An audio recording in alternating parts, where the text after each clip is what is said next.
The impact of understanding your actor's boundaries cannot be understated. Today, I'm going to show you the techniques that I use to establish clear boundaries in a safe and respectful way.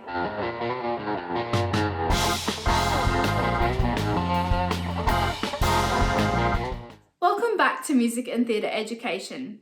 Or if you're new here, hi, I'm Michelle and I'm an intimacy safety advocate. Oh, and that's Abby. Now let's get started and let me show you how I help my actors define their boundaries. When talking about boundaries in intimacy, I need my cast to be armed with the correct language. When you're dealing with any sort of intimacy, you need to make sure that all language being used is desexualized. So I'll let them know the language that I like to use.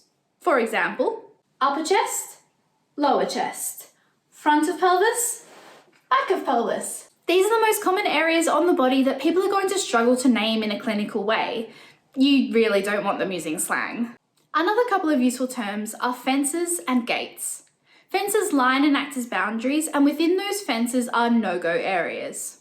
Common fenced areas are hair, eyes, glasses, neck, lower chest, front of pelvis, back of pelvis, and upper inner thigh.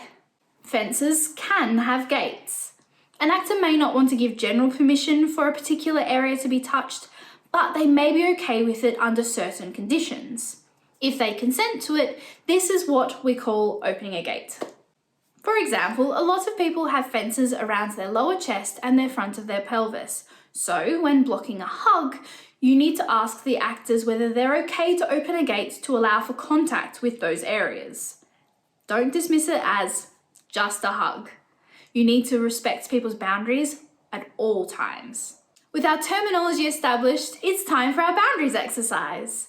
Remind your actors that they can use the button at any time if they feel uncomfortable, if they need a break, or if they need clarification. This exercise should happen with both actors facing each other and in a neutral position. Actor A, can you please demonstrate to Actor B where you're okay being touched using the flat of your hand? Remember to be precise and take your time.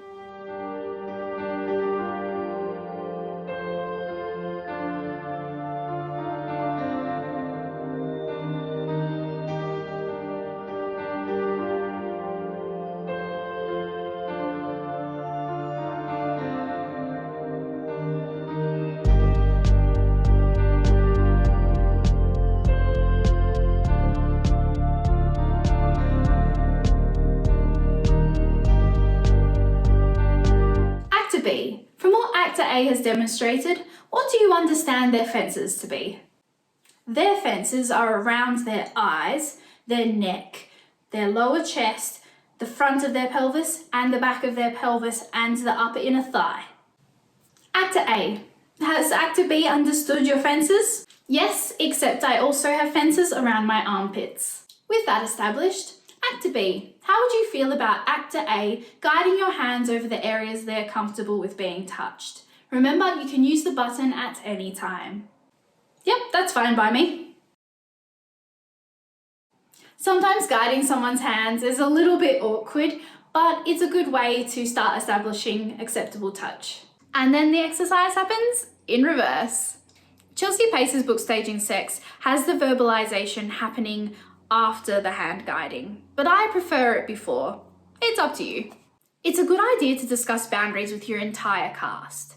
Early in the rehearsal process, I like to go around the circle and get everyone to talk about their personal boundaries. I will go first and model the language and the respect that we should be giving to boundaries. Plus, if anything comes up during this talk, I can write it down and make sure that I know anyone's different boundaries. These boundary exercises can seem time-consuming, but it's worth the long-term benefit. If you put in the work early on, boundary check-ins become quick and easy, and your actors get comfortable with each other much earlier in the rehearsal process. Thanks for joining me on Music and Theatre Education. Please like, subscribe, and share with your theatre friends. And remember, passion fades. Choreography is forever.